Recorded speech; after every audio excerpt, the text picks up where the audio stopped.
Nang makita nga ni Herodes si Jesus, ang nagalak siyang luha, sapagkat malaon nang hinahangad niya na makita siya, sapagkat siya'y nakabalita tungkol sa kanya, at siya'y naghihintay na makakita ng ilang himalang gawa niya. 9. At tinanong niya siya ng maraming salita, natapwat siya'y hindi sumagot ng anuman. Amen.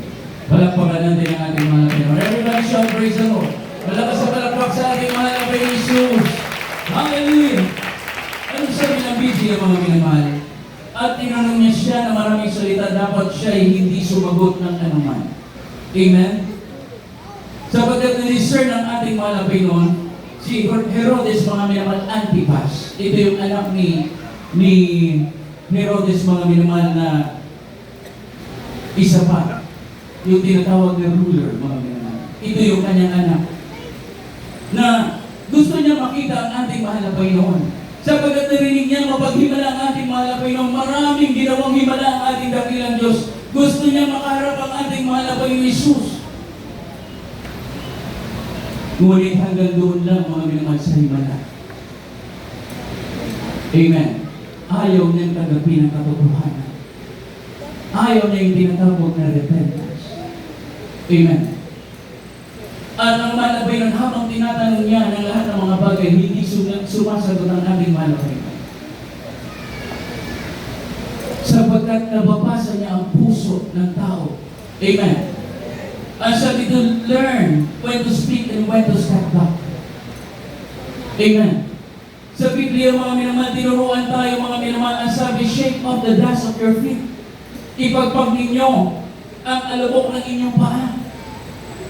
Pag mga minamahal, hindi ka tinanggap ng iyong kausap, lahat ng kabutihan ng malapit sinasabi mo, ayaw nilang tanggapin, it's about time ipagpag nyo ang alabok ng inyong mga paa.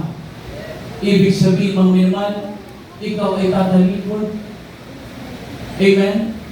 At susulong ka sa ibang lugar. Ipapangaral mo ang salita ng malapit noon. Maghahayo ka, magpapatuloy ka. Amen? Kaya mga minamahal, kagaya nitong nangyari kay Herodes Antipas. Maari mga minamahal sa bahay-sambahan, may dumadalo sa atin.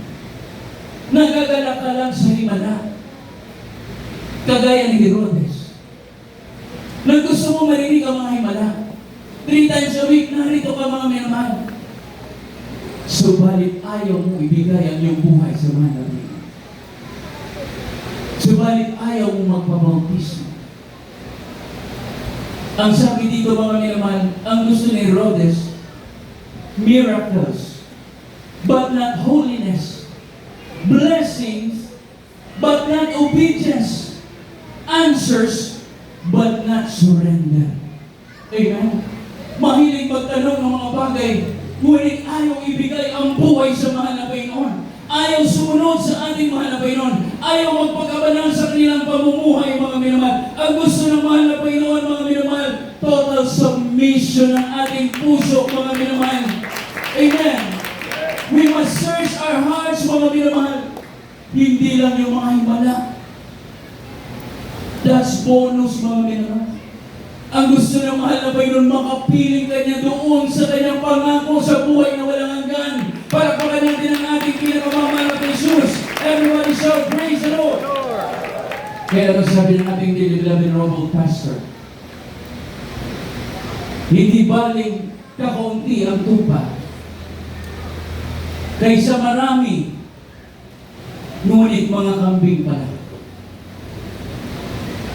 Amen? Hindi bali na kakaunti ang tupa kaysa marami, ngunit kambing pala. Napag-aralan na natin mga minamahal niya na tayo ay mga tupa. Amen?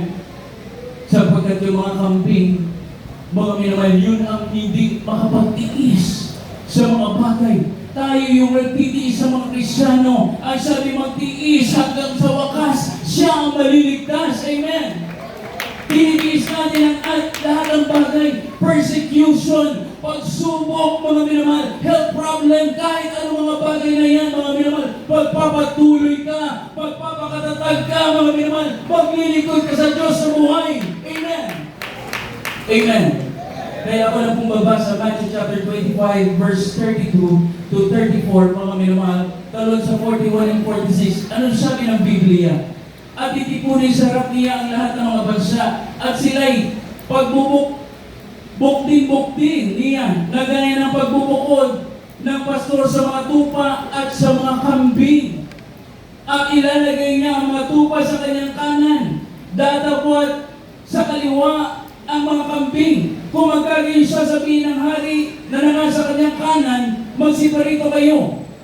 Mga pinagpala ng aking Ama, manahin ninyo ang kaharian na kahanda sa inyo, buwan ng itatag sa sanlibutan.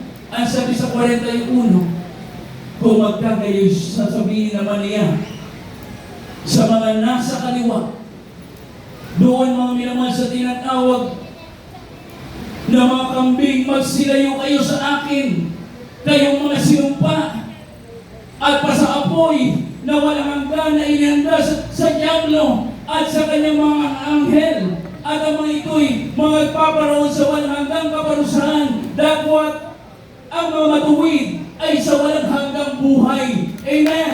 Palapakan natin ang ating mahal na Panginoon doon sa nagpapakatuwid, doon sa sumusunod, mga minamahal, ang pangako ng ating mahal na Panginoon for those who are righteous into life eternal. Amen. Magmamana ka ng buhay na walang hanggang. Palapakan natin ang ating mahal na Panginoon. Habang naganda po ang awit ng ito kung ano. Sa huling talata, 94, Ezekiel chapter 33, verse 17. Malapit na po tayo matapos ng Ang Ezekiel, kabanatang 33, kabanata 7 at 9. Ito po ang sinasabi.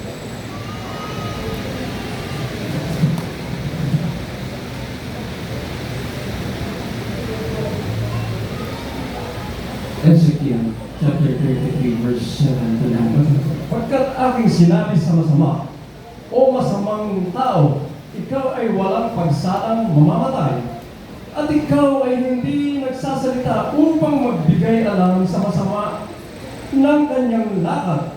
Ang masamang yaon ay mamamatay sa kanyang kasamaan, ngunit ang kanyang dugo ay sisiyasatin ko sa kanyang kamay, sa iyong kamay. 9. Gayon may kung iyong bigyang alam ang masama ng kanyang lakad upang hiwalay, at hindi niya hihiwalayan ang kanyang lakad, mamamatay siya sa kanyang kasamaan. Ngunit iniligtas mo ang iyong kaluluwa. Sa 7 po. Amen. Dito sa 7. Sa gayoy ikaw, anak ng tao, ay inilagay ko na bantay sa sanglibutan, sa sangbahayan ng Israel. Kaya tingin mo ang salita sa aking bibig at magbigay alam ka sa kanila sa kanang akin. Amen. Palakpakan natin ang ating mahal na Panginoon. Everybody shout praise the Lord. Ang sabi ni Prophet Ezekiel, mga minamahal, dito sa kanyang sinulat, mga minamahal, sa banal na kasulatan, na nilagay ko na bantay sa sambayanan ni Israel, a watchman. Ang sabi, I have set thee a watchman. Kaya dinggin mo ang salita sa aking bibig at magbigay alam ka sa kanila sa ganang akin. Ito ay patungkol, mga minamahal, sa mga tao na hindi mo sinaway ang masamang gawa. Amen. Everybody shout praise the Lord. Ang mga tao, mga minamahal, na hindi mo sinaway ang kanilang masamang gawa, ang kanyang dugo ay sisiyasatin sa iyo, subalit binigay mo ng babala sa kanyang kasamaan, at ayaw niyang sumunod sa mahal na Panginoon. Ang sabi, mamamatay siya, ngunit iniligtas mo ang iyong kaluluwa. Ibig sabihin, mga minamahal, mahalaga yung namumutawi sa bibig ng propeta na pagtutuwid, lahat ng sinasabi ng mga minamahal ay sundin mo upang ikay makasunod sa kalooban ng ating mahal na Panginoon. From our dearly beloved and honorable pastor, mga minamahal, down to the beloved children, down to mga minamahal, beloved ordained preachers na ginagamit ng ating mahal na Panginoon Pag sinabi pala ng ating dakilang Diyos, mga minamahal, at lumutawi sa bibig ng mga ngaral, ang ating mahal na pastor, mga minamahal, ito'y pahalagahan mo. Lalo na pag tinutuwid ka sa lahat ng bagay, mga minamahal, na pagkakamali. Ang sabi sa Biblia, it is a reminder, a warning, mga minamahal, sa mga gawang masama. Amen. Subalit, mga minamahal, ang sabi ng 9, gayon may kung inyong bigyang alam ang masama ng kanyang lakad. Ito'y sabihin mo na masama ang kanyang ginagawa upang sa'yo humiwalay doon sa masama at hindi niya hiniwalayan ang kanyang lakad, mamamatay siya sa kanyang kasamaan. Mga minamahal, ang ibig sabihin, mga minamahal, mawawala na yung iyong responsibilidad kung siya'y mabulit doon sa kapamakan, sapagkat hindi siya sumunod sa salita ng ating mahal na Panginoon. Amen. Everybody shout praise the Lord. Kaya mahirap pala, mga minamahal, yung bigyan ka ng paalala at sabihin sa iyo, minamahal, mali yung iyong ginagawa. At ang mali na to, sabihin mo na hindi mo tatanggapin. Sapagkat ang sabi nito, mga minamahal, sa Diyos ka mananagot. Sapagkat totoo ang salita ng mahal na Panginoon.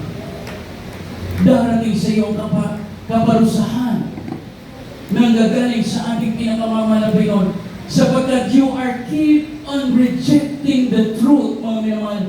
Ang katotohanan na mag-aahon sana sa iyo, mga minamahal, na sana magtutuwid sa iyo, na dapat, mga minamahal, ang mga salitang ito ay galing sa Diyos at manahan sa iyong puso, mga minamahal. Ito'y pinakawalan mo.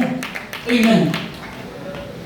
Kaya anong sabi, mga minamahal, behold, now is the accepted time. Behold, now is the day of salvation. Tayo po'y tumayo, mga minamahal. Kung may baguhan po, lumapit sa ating mahal. Tomorrow is not promised. Ang sabi ng ating napag-aralan, every single day is a countdown to eternity. Bawat minuto, bawat araw ng iyong buhay, it is a countdown to eternity. Huwag pagmatigasin ang ating puso. Rend your heart. Bigayin natin ang ating mga puso, mga minamahal. Awitan natin ang ating dakilang puso.